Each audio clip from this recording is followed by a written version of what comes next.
Ahoy, everyone! For this week's Select, I've chosen our episode on Project Azorian, one of the coolest, most bonkers Cold War capers the CIA ever attempted. And I don't have to tell you, the CIA did some bonkers stuff during the Cold War.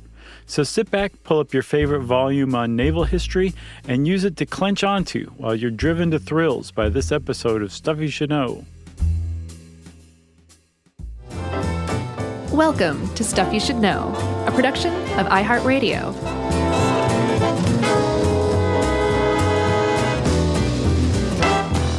Hey, and welcome to the podcast. I'm Josh Clark. There's Charles W. Chuck Bryant. There's our ghost podcaster producer, who's invisible. The ghost of Jerry's past. Yeah. Actually, the ghost of Jerry's present. Jerry's not dead, everybody.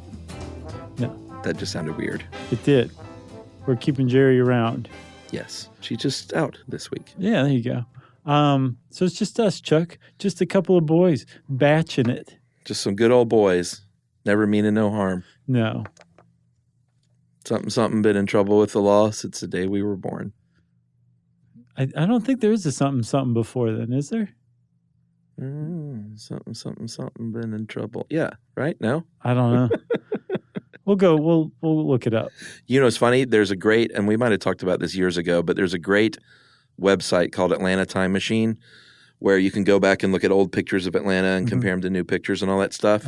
And they have some movie-specific pictures now, and they have the Dukes of Hazzard pilot shoot photos, which was – they eventually moved it out in the country, but like most of the Dukes of Hazzard pilot, all those car chases were in like Midtown Atlanta. Really? Isn't that crazy? But it was the original Bo and Luke? Mm-hmm. Wow.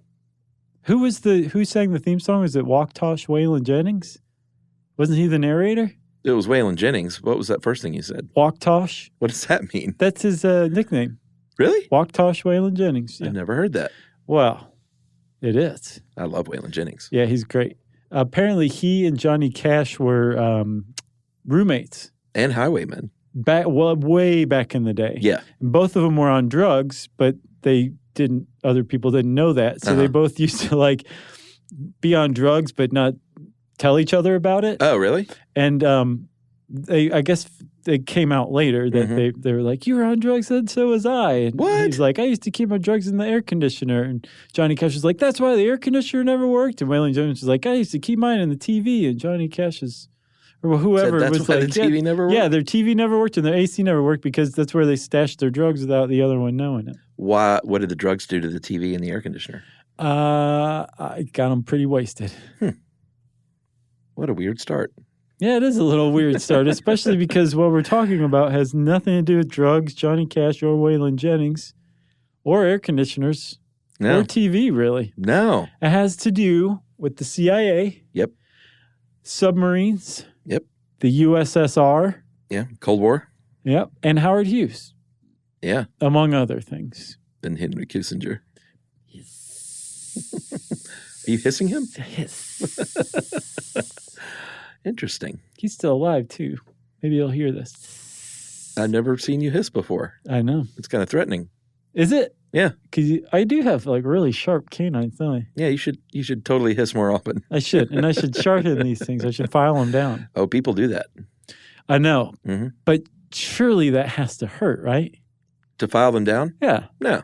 How does it not? Don't you have nerves? No, they don't hit the nerves. They just... Oh, I guess you're right. Yeah. Yeah. Yeah, I might do that.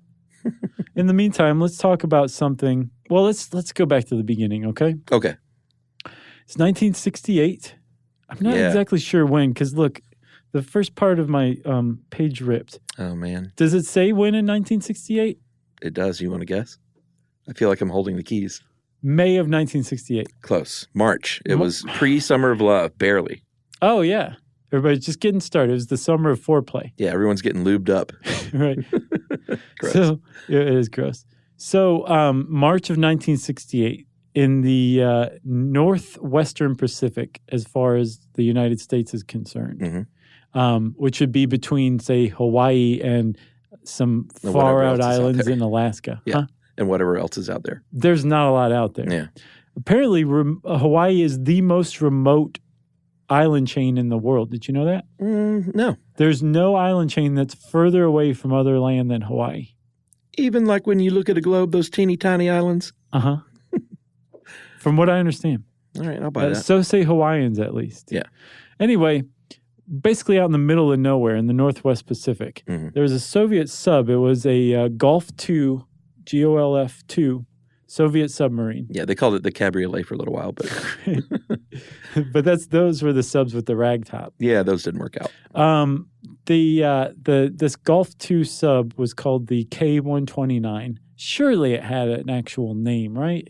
No, I think they called them the K whatever. All right. Well, the K-129 was on a routine patrol mission. These are the Soviets. They weren't glib about, let's call this one The Hannah Montana. Yeah, exactly. Right. So it was just the K-129, all business, which actually is kind of reassuring because it was a nuclear submarine. Sure. It had not only a nuclear missile, like a nuclear missile you could come up to the surface and shoot onto, say, the United States. Sure. It also had nuclear torpedoes. Yeah. Which I had no idea were a thing. Oh, really? A nuclear torpedo, it's kind of overkill, don't you think? No, not if you're underwater and you want to shoot a nuclear bomb at somebody. Well, okay. Then that really fits the bill. Uh-huh. Well, it turns out that some of these nuclear-tipped torpedoes detonated. And there wasn't a full nuclear detonation, obviously. Well, it's not obvious, but it was enough to blow a hole in the submarine and I think kick off some other detonations in some of the other nuclear torpedoes. And the upshot of all this was that the entire 98-person crew and the Soviet submarine in the middle of the Cold War in 1968 sunk about 1,600 miles or 1,500 miles northwest of Hawaii and hit the bottom at 16,000 feet, more than 3 miles down. Yes, and so kicks off the story of Project Azorian and the Glomar Explorer. Yeah. So what happens, of course, is the Soviets go looking for this thing. They spend a couple of months, pretty massive search, couldn't find it. The U.S. is kind of laughing and saying they haven't found their own sub yet. Right. Maybe we should go out there and take a look because we could probably get some intel, maybe salvage a nuclear warhead for ourselves. Yeah. Spray paint a smiley face that says something like right back at you. That's a good one. And then throw it their way. Yeah. And in 1968, August of 1968, just, quite a few months later, they actually found it. The United States of America located this thing. Yeah. So this is the official story. Here's the thing that I figured out from researching this story.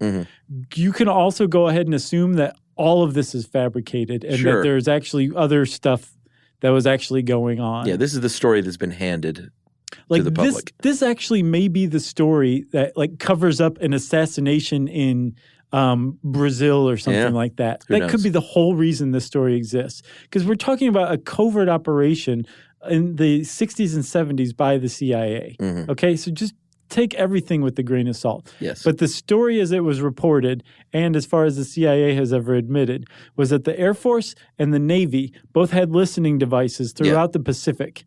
And somebody at some point said, well, wait a minute, why don't we get these two together and see if there's any data, any sounds that were picked up from the sub exploding, and see if we can pinpoint it. Basically triangulate with only two data points, which is, I guess, straight line-gulate. Biangulate. Right. Yeah. Yeah, that is what it would be called. But supposedly they did it, and they found where the sub was. And like you said, the U.S. was laughing because they were watching the Soviets look in all the wrong places. Nowhere near it. Yeah. And then after a couple of months, the Soviets called off the search, and it was quite obvious to the Americans that the Soviets had no idea where the sub was, which made us think, maybe we should check this thing out. Maybe we can go get it. Yeah, so we have two choices. We can call them and let them know where it is, or we can go get it ourselves. And this is the height of the Cold War. Yeah. So they weren't about to go with choice one. No. So option two came upon the table, and we got our own sub called the Halibut. So we had fun names. Yeah. The Halibut dropped a camera down there on a sled and took a bunch of pictures of this thing, verified it's down there, it's intact. We don't know for sure if we can go get it, but we should try because if we can get this thing, not only do we have potentially information on how these warheads are being built by them, but we might also be able to bust their codes with this cryptographic equipment they have down there. And so let's launch a project, and we love naming things, so let's name it Project Azorian. Yeah, I guess that's the name of a person from the Azores, maybe? Maybe. No idea where they come up with these names. God love them. Who knows? But Project Azorian was the name of this idea to go see if we can get this sub, right? Yeah, which means, of course, we're not going to go out there next week and start looking. Like, there's a long process that has to be undertaken before we can even figure out if we can do this. Right. So they actually did get together like a working group, a top secret working group of engineers and nautical engineers and any kind of engineer you can think of, and said, how would you do this? Yeah. There's a submarine, a 2,500-ton submarine, 300 feet long. That's a thing in and of itself. It's a big sub. Like, that'd be hard to pick up off land. Sure. But it's not on land. It's underwater. It's 16,500 feet under the surface of the Pacific Ocean, in the middle of nowhere, about as in the middle of nowhere as you can get. And how could we do this? How could we possibly pick this up? And wait, before you answer, you engineers, the Soviets can have no idea what we're doing because they will probably sink any ship that they thought was going after this. I love this stuff more than most stuff in the world. Yeah. Like when there's this incredibly challenging, almost insurmountable task. Right. And people get a lot of smart people together and say, let's start brainstorming on if this is even possible. Right. I just think it's really cool and I bet these people, the engineers, are like, oh my God, this is a dream to come up and try and solve this problem. Plus, the CIA said that they are holding my family hostage, well, so I better get to work. So they decided, here's the only way we can try this is by doing this. It's going to involve 3 large vessels. One is a recovery ship that basically has a chamber with a bottom that could open and close. Like that ship in the abyss. Yeah. A moon pool. In fact, I bet James Cameron totally glow-marred this. Totally. For his own needs. It would have a docking leg system that basically turned it into an underwater, on the ocean floor platform. That I did not get. I think just basically it goes down there, instead of like hovering in place, turns into a building. But I don't understand. I didn't understand how. But yes, that is the understanding. Well, I had 4 legs. But that's crazy. That means that it had 4 3-mile-long legs. No, that doesn't make much sense, though, does it? You know what I mean? I need to see a picture. I've seen pictures of them. I still don't know what they're talking about with the legs. Yeah. Huh. Well, I don't know then. So, but that's one. That's the ship that they sail out there to undertake the whole mission, right? Yeah. There's 2 others that they have to come up with too. That's right. Capture vehicle. So that had a grabber on it. Yeah. Like one of those banana clips that girls used to wear in the 90s. Yeah. But for a 2,500-ton submarine. Yes, and it wasn't just like, hey, use a little grabber like that banana clip. It was specifically designed to attach to the submarine. Right. It was the fit one like a glove. The one thing it was designed to do. That's correct. So that's step 2. If you have one of these things and you're loading it onto a massive ship, I think a 700-foot ship is what they came up with, 618-foot-long ship, many, many meters long. So many meters. Somebody's going to say, what is that? Well, the Soviets would. Yes, because they're flying over the U.S. with their spy satellites ever since Sputnik got up there. Yeah. So they're going to want to know what that is. The Soviet analysts are going to point this out. So if you have this big, long ship that sticks out like a sore thumb, because what are you doing with that thing? What are you also doing with this big grabber? How do you get around the grabber part at least, Chuck? The grabber? Yeah. Well, you must be talking about the barge. I am. So this is pretty amazing. Yeah. This thing had a retractable sunroof, basically. And the whole reason this thing was here was to hide everything, right? Right. So they built the grabber vehicle, the vehicle number 2, inside the barge. Yes. But like you said, the barge had a sunroof.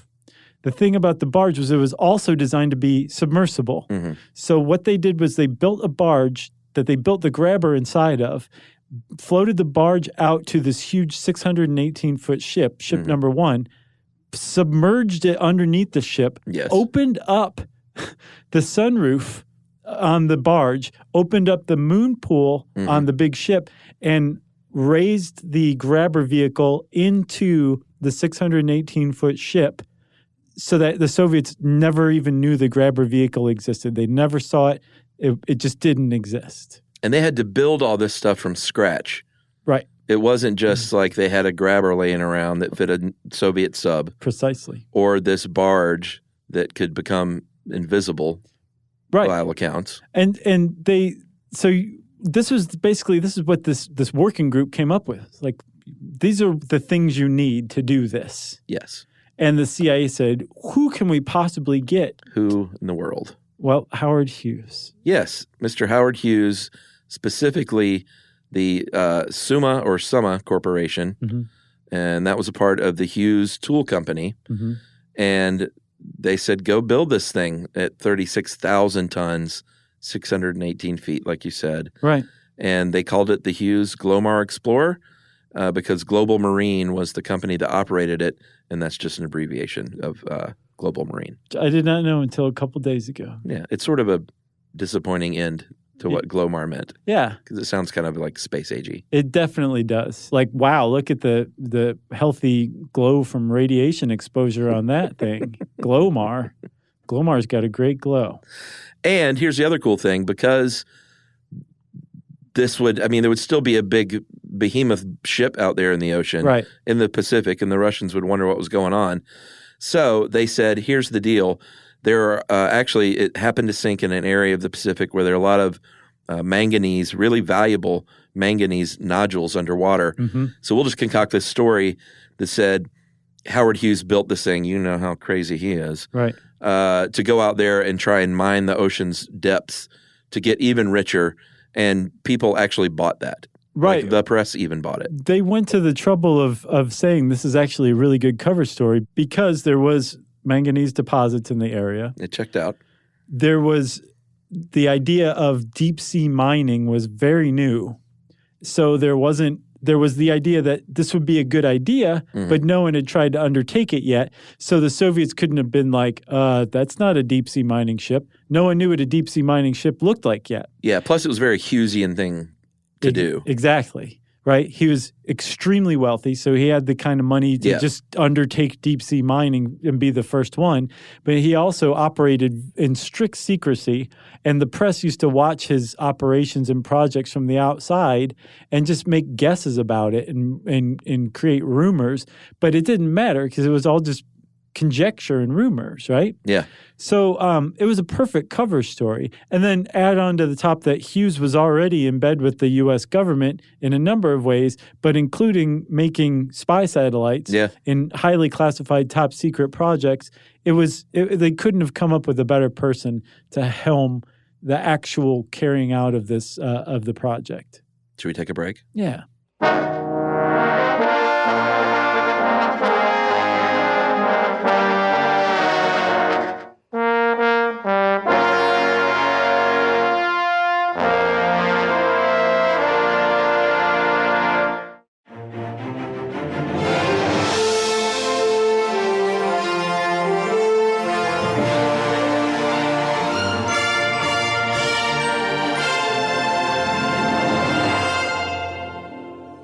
All right, so this took a while.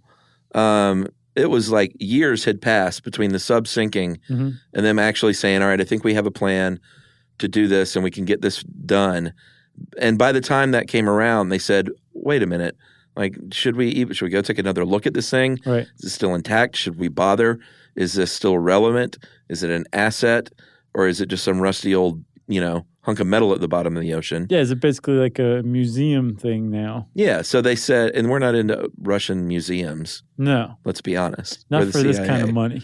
So they did form another committee. We're great at that. And they did take another look, and they said, you know what?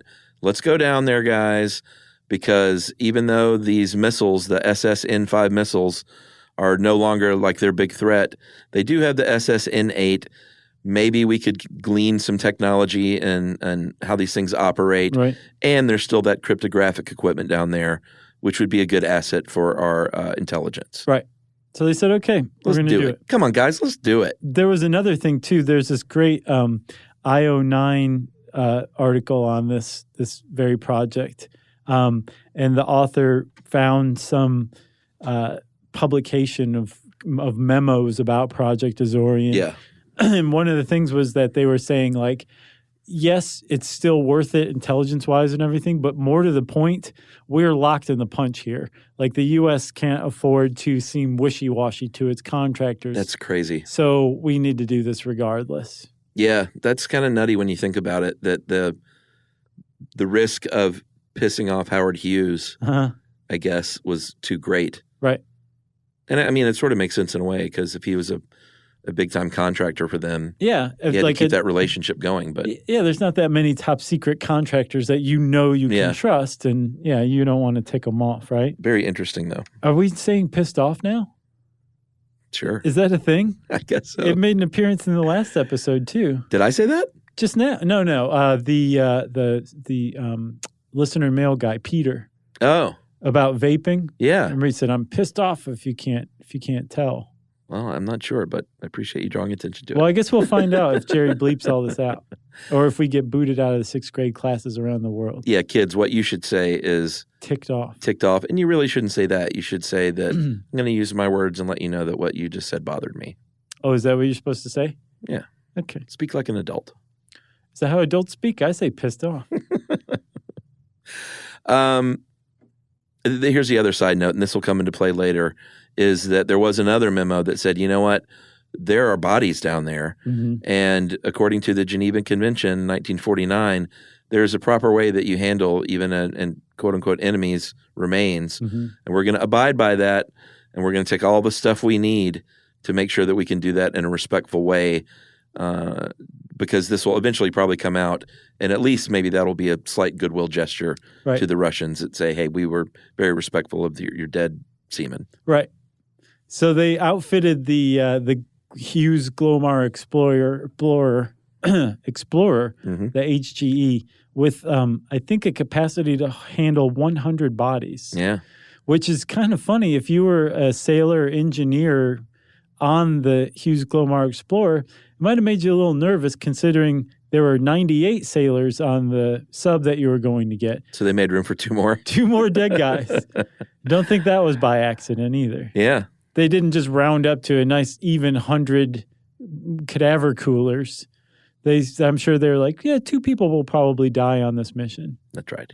So there's another memo from, I think, the 1974, June 3rd, and it basically said, hey, all this stuff's ready. The ship's ready. The grabber claw vehicle's ready. The barge is even ready. Everything's ready. Let's do this. Are we going to do it or not? They estimated a 40% chance of success, which they were like over the moon about. Yeah. They were over the moon pool about this. Which is interesting. But I guess when it's something that tough to accomplish and that innovative and bleeding edge. Nice. Apparently 40% wasn't too bad. No, not at all. So, and that was like of 100% success, a 40% chance of 100% success. Yeah. Okay. So, yeah, sure. So the project is approved June 5th, 1974, and just a few days later, on June 15th, the ship departed. The Hughes Glomar Explorer departed, I believe, the port of Los Angeles. Yeah, and another wrinkle that will come up a little bit later is because this was so covert, they couldn't surround it by battleships, right, or have F-16s. Well, they probably didn't have I don't know when the F-16 came about. I think maybe like the 60s or something. I'm sorry to all the aviators. I'm sure we're way off. But whatever fighter jets they had at the time, they couldn't draw attention to themselves by being protected like that. It would be really weird if there was a naval or Air Force escort for a manganese ship. right? Yeah, this is a pretty, I want to read this, so this is pretty great. This quote from the CIA to kind of just drive it home of what a task was before them. Someone in the CIA said this: imagine standing atop the Empire State Building with an 8-foot wide grappling hook on a 1-inch diameter steel rope. Your task is to lower the hook to the street below, snag a compact car full of gold, and lift the car back to the top of the building. And on top of that, the job has to be done without anyone noticing. And that essentially describes what happened there. Right. That's what they were doing when they shipped out. That was the task ahead of them, right? Yes, and add to this that it keeps getting worse. Well, yeah, but the Soviets were still surveilling everything. Right. So remember, like they couldn't have a U.S. Navy escort of a deep sea mining ship that just looked really weird. But that's not to say the Soviets didn't send their Navy out to see what was up. So for the first 2 weeks after the Hughes Glomar Explorer made it to its destination and started working, there were Soviet ships surveilling them basically 24 hours a day for the first 14 days. Yeah. So these guys are actually undertaking raising a Soviet sub within sight of Soviet naval ships watching them. And they were really nervous. At this point, they didn't know if the Soviet Navy was going to try to board the Glomar Explorer, just to be like, what are you guys doing? You're making us nervous. Yeah. And apparently one of the CIA officers on board was like, we need to stack some crates on our helicopter landing pad to prevent them from landing. And there was I don't know exactly what alert status it was on, but maybe high alert, which was there's a chance the Soviets are going to board. There's sensitive materials on board. The team that's in charge of destroying those sensitive materials, you guys are on alert. The people charged with defending the team, you guys are on alert, but we're not going to give you guns yet because we haven't reached that point. This is the tension on the ship. But what were they supposed to do? Like karate chop? I think karate chop. Wow. It was like, you can karate them, but don't shoot them. They're probably going to shoot you. Yeah. But just deflect the bullets with your karate chops. So they're out on the ocean. It's a very complicated mission, to say the least. So you've got your ocean currents at work. You have to maintain your position through those. That's hard enough. Then you had to lower this capture vehicle by doing this, adding 60-foot pieces of steel pipe, one at a time, connecting to each other, 60 feet at a time, 3 miles down. Right, to lower that recovery vehicle down to the sub.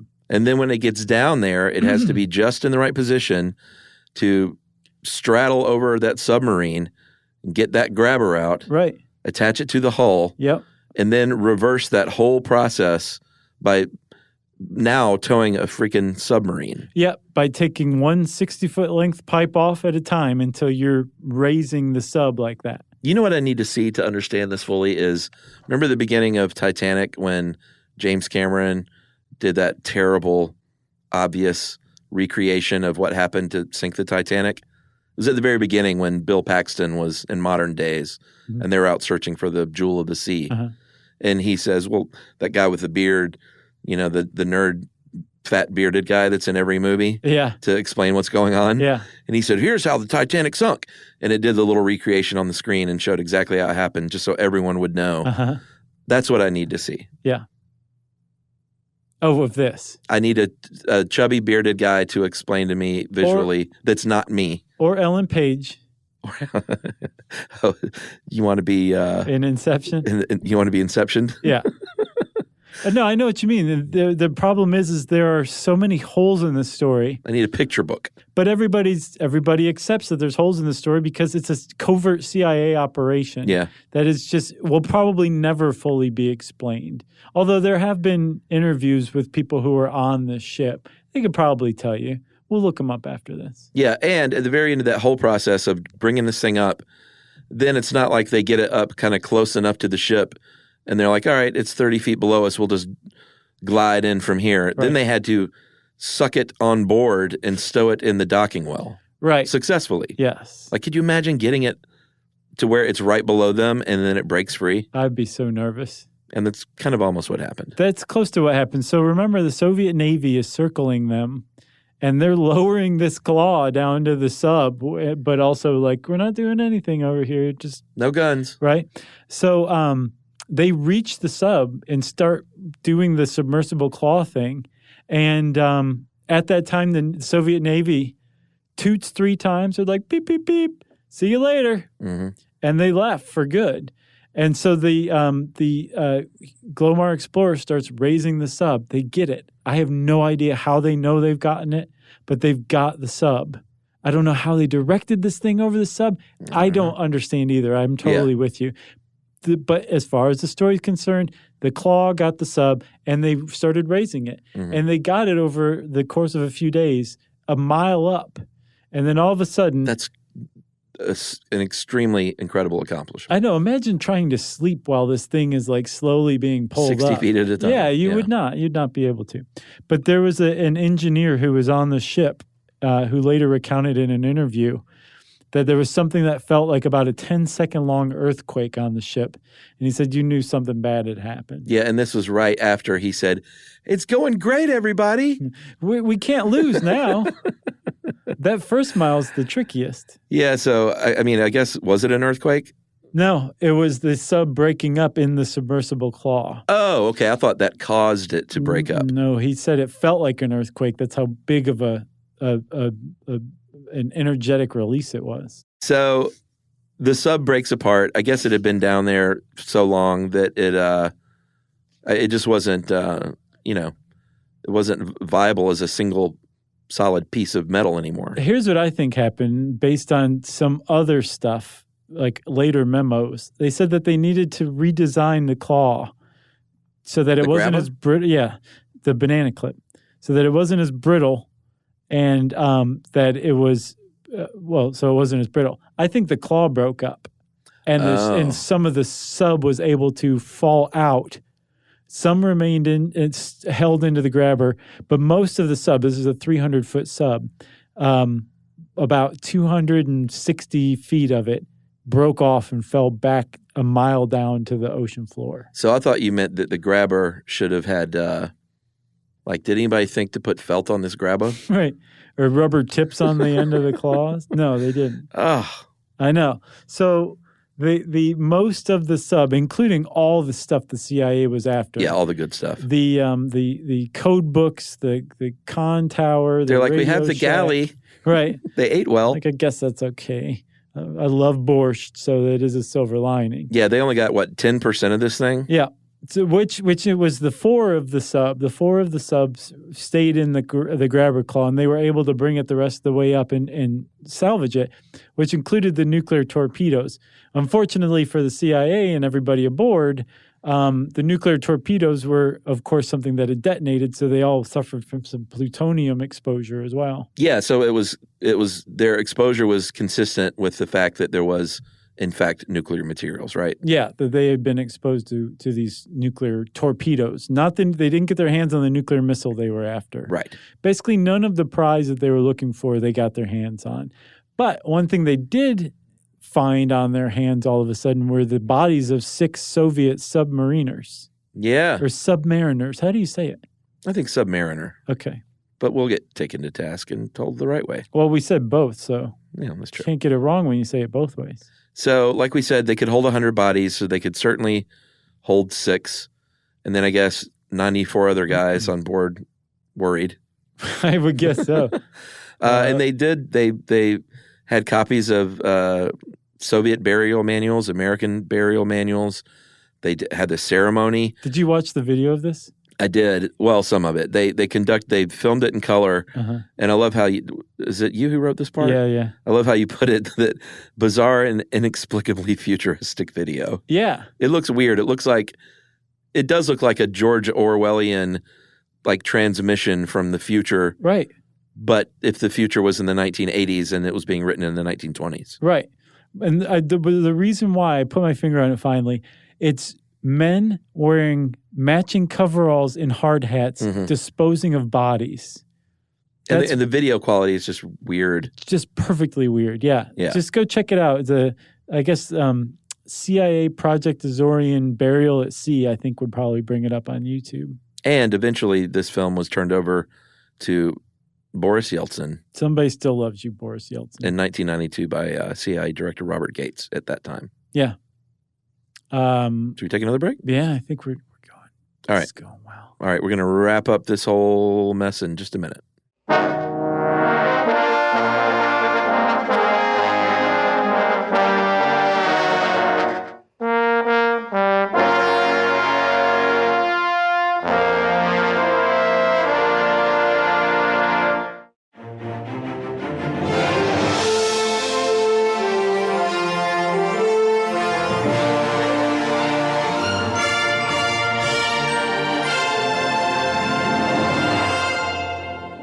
So they found it once.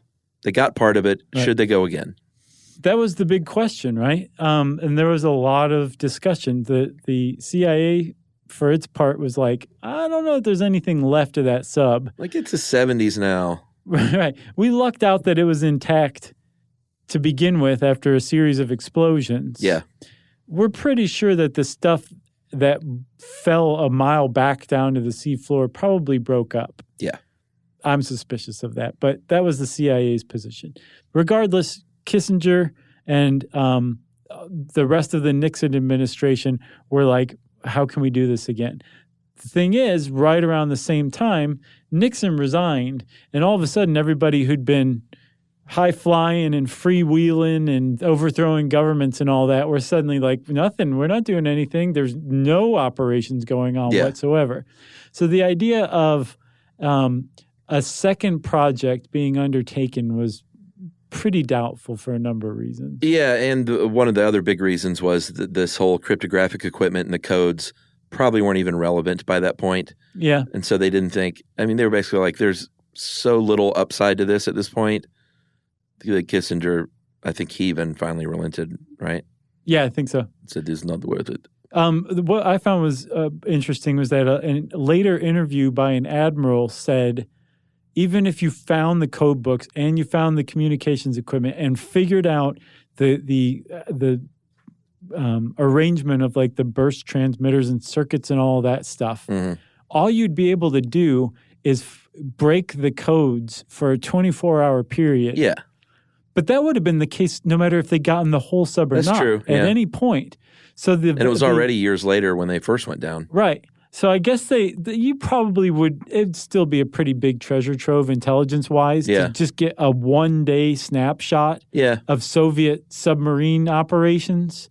That'd probably be worth it. But maybe it was more about those warheads, though. I think that was definitely part of it, too. But they said, there's probably not a good chance we're going to do this. The other problem was this. By this time, a journalist named Seymour Hersh, who's written some of the most some of the deepest exposés on the U.S. government ever written. Yeah. He wrote about the My Lai massacre. He wrote he didn't write, or he wrote a few stories on the Frank Olson case that Wormwood was based on. Seymour Hersh was in that toward the end. Yeah. He's written a bunch of stuff. He had this story down cold. He had everything for well over a year before it finally broke. And the CIA director went to Hersh and said, please don't say anything about this. Please sit on the story. Please sit on the story. And behind Hersh's back, or right from under him, the story ended up breaking in the most bizarre, suspicious way it possibly could have. Yeah, well, and even before that, a very famous term came about because of this. There was a Rolling Stone writer named Harriet Ann Philippi, and she flat out asked the CIA to reveal its existence, and that's where the phrase, we can neither confirm nor deny its existence came into play, right? Which is now known as the Glomar response. Right. If you've ever heard that, that's where it comes from. Yeah. Which is a great little cherry on top, I think. Yeah, I think so, too. Even though this isn't the end. No, it's not. It gets even weirder, to tell you the truth. Yeah. So Harriet Ann Philippi was asking about Project Azorian because there is a cryptic, weird little short news blurb in the Los Angeles Times that was basically about some gossip and rumor that was circulating at the LAPD. Yeah. And among cops in LA, there was a rumor that the Hughes Corporation had cooperated and carried out a project to retrieve a lost Soviet sub with the CIA. There weren't any other details about that. They said it was in the Atlantic Ocean. There were a lot of problems with this story, but for the first time ever, it started to see the light of day. And the whole reason that was in there, Chuck, was just the weirdest thing that I think is the weirdest part of this story and the most suspicious. Yeah, the fact that all this came together in this way is pretty remarkable. Mm-hmm. So the Hughes Summa Corporation that we talked about, they were broken into.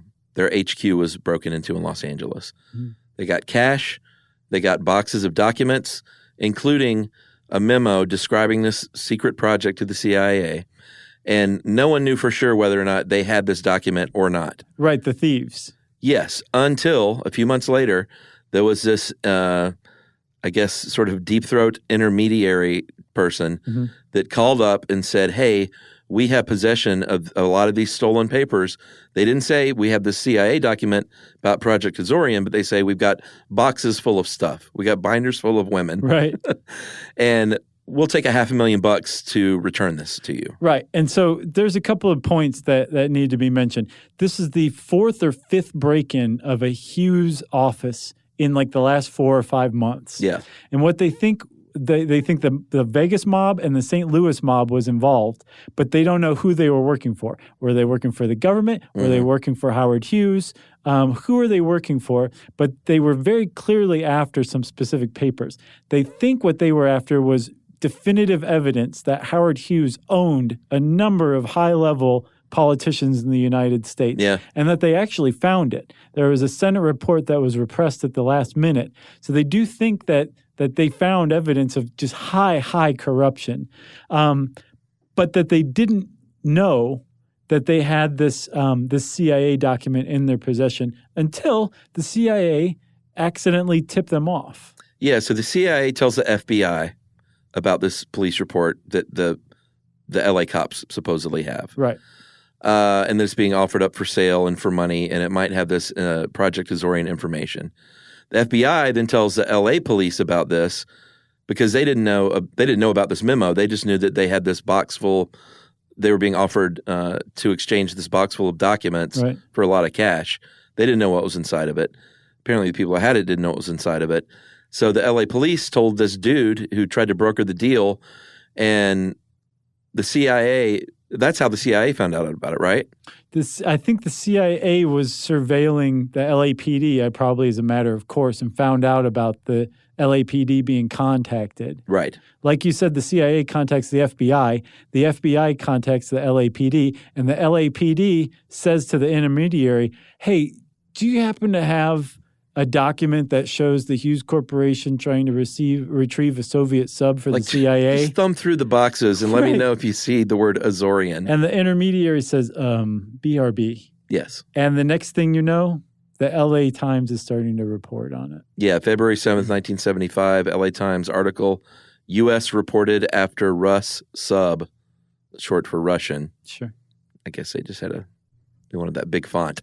Right. They couldn't get Russian in there. So according to reports circulating among local law enforcement officers, Howard Hughes had contracted with the CIA to raise a sunken Russian nuclear submarine from the Atlantic Ocean. Not true. It was the Pacific. Right. And again, just a lot of holes in this. However, it was now out there. So there's a dude named Jack Anderson, I believe, who had a nationally syndicated radio show, and he was the first to really mention this thing. And he said he was going to get to the bottom of it and reveal some more stuff about it. And by this time, once he did that, all of the reporters who were sitting on stories about it, all bets were off, including Seymour Hersh. And so mysteriously, the day after Jack Anderson mentions it, there's front page in-depth stories about Project Azorian, which they incorrectly called Project Jennifer, on newspapers around the country. And the cat was out of the bag, as they say. I'm Jack Anderson, and that's the last word. That's good stuff. Sounds like that's the kind of show he would have had. Yeah. Yeah, he's got his fedora with scoop like in the bill. Yeah, I'm kind of curious about why Jennifer was the name of the compartment. So so a compartment sounds like some sexist thing to me, if you ask me. I think it was just maybe like a hurricane, like they just that was up for usage. Okay. But the compartment, it's kind of like all communications, all memos, everything that has to do with this project goes into this compartment. And somebody thought the compartment name, Jennifer, was the name of the project. So they messed that up. Yeah. But they got just about everything else right. And so by the time that this story comes out, the U.S. is like, well, the Soviets are about to unleash hell on earth diplomatically, maybe militarily. This is going to be really bad. And the U.S. braced itself for a response. And out of Moscow, crickets. Yeah, and for very good reasons, all of which kind of tie back to embarrassment. 3 things mainly. They would have to admit that they lost a sub, which would be embarrassing. Yep. They would have to admit that they couldn't find it, and the U.S. could find it. Mm-hmm. Super embarrassing. Right. And then they had to admit that we were following them out there in the ocean and saw them doing something, but we turned around and went home. We went beep, beep, beep, see ya. Triple embarrassment. So they said, "Niet, we're not doing it." And I think it's interesting. I've seen a bunch of stories lately about the Cold War where we knew something that the Soviets knew, but no one could admit it out loud. So there was a lot of sitting back and like, all right, are they going to say something? Uh-huh. Are they going to say something? Right. All right, they're not saying anything. No. So despite this assessment that the Soviets weren't going to publicly acknowledge this, and the United States certainly didn't publicly acknowledge it either. No. Despite that, it was clear that the Soviets also weren't going to be like, sure, go ahead, try to get the rest of the sub. They were worried that if they did go back out, the Soviets would maybe sink whatever ship tried to go out there. Yeah. The Soviets had a military presence, a naval presence around the site the whole time from that moment on, once the story broke. Fool me once. And they said, that's it, it's done. So for all we know, they went back and managed to sneak it out from under the Soviets. Who knows? For all we know, this never happened, and that all of this is actually a cover story for that break-in of the Hughes Corporation. That's what I think. Yeah. Or for all we know, this is all gospel truth. I don't know. Maybe it's sitting next to a spaceship in Area 51. Right. Deep within the earth in a bunker. It very well could be, Chuck. Don't be so naive. In the end, in today's money, it cost about $3 billion. And here's the kind of fun ending. Is that Glomar Explorer, remember the barge? Mm-hmm. It was eventually retrofitted to be a regular deep sea drilling barge. The whole ship. Oh, I thought just the barge was. No, the whole ship was. So it was finally sold only 8 years ago to a private company for $15 million. Yeah, I think for scrap. Oh, the secrets therein. I know. Can you believe it? But they actually finally did do deep sea mining. And then get this. Howard Hughes got a free deep-sea mining ship out of it because the government paid him to build it. That guy. Well, if you want to know more about Project Azorian, you should probably go back in time and join the CIA. And since I said that, it's time for listener mail. Oh, and shout out to the great IO9 article, that time the CIA and Howard Hughes tried to steal a Soviet submarine by Mark Strauss. That was a great source. So, too, was Seymour Hersh's 1975 New York Times article on the whole thing, where he mistakenly calls it Project Jennifer. Wah, wah. And there were a bunch of other sources, too. And we'll go ahead and shout out Pinto Madness again. Why not? Because why not? All right, listener mail? Yeah. I'm going to call this a really great thing that you should think about throwing a few bucks to. Hey, guys, want to preface this by saying I'm not looking for a shout-out. It's always a good way to get a shout-out. Yeah. I run a charity trivia night every year in honor of my late wife that passed away from brain cancer a few days after we got married in the hospital. The event benefits Grace Giving, a 501c3 we started for brain cancer research donations, mainly for our trivia event. We created the event 3 years ago, and now in year 3, we sold out our 300-person event in roughly 3 minutes. That's awesome. With 170 people on the wait list. So I just want to publicize this event. That's me talking Chuck. I should do it in voices. Yeah. That way people would know. Do this guy's voice like really high-pitched. No, I'm not going to do that to Mike. Mike's a really good guy. We've been emailing back and forth. So it is April 14th this year in Chicago. And Are tickets? Can you even get tickets to this thing? Well, I think it's sold out, but I did say... you can donate, huh? Yeah, I did say, can people at least donate? Because this is such a great thing. And even if you've got like $5, it's what this family's been through and what they're doing now is pretty amazing. So I want to say thanks for helping me out these last few years. Love the podcast. Really enjoyed the PR live show that you put out, by the way. And by the way, my roommate is Emmett Cleary, the football player who wrote in about CTE. Oh, wow. Remember that? Man alive. So wait, these two roommates have both made Stuff You Should Know listener mails. Yeah. That's really something. How about that? That's some sort of trifecta. So if you have it in your heart to throw a few bucks toward grace giving, we can encourage you to do so. You can go to facebook.com/gracegiving24. Great. Or just go, Google that stuff on the internet. And that is from Grace and Mike. Thanks a lot, guys. I think what you're doing is fantastic. Yeah, keep it going there in Chicago. Yep. And if you want to let us know about something great that we would want to publicize, you can get in touch with us via Twitter at SYSK Podcast. You can send us an email to stuffpodcast@howstuffworks.com. And as always, join us at our home on the web, stuffyoushouldknow.com. Stuff You Should Know is a production of iHeartRadio. For more podcasts from iHeartRadio, visit the iHeartRadio app, Apple Podcasts, or wherever you listen to your favorite shows.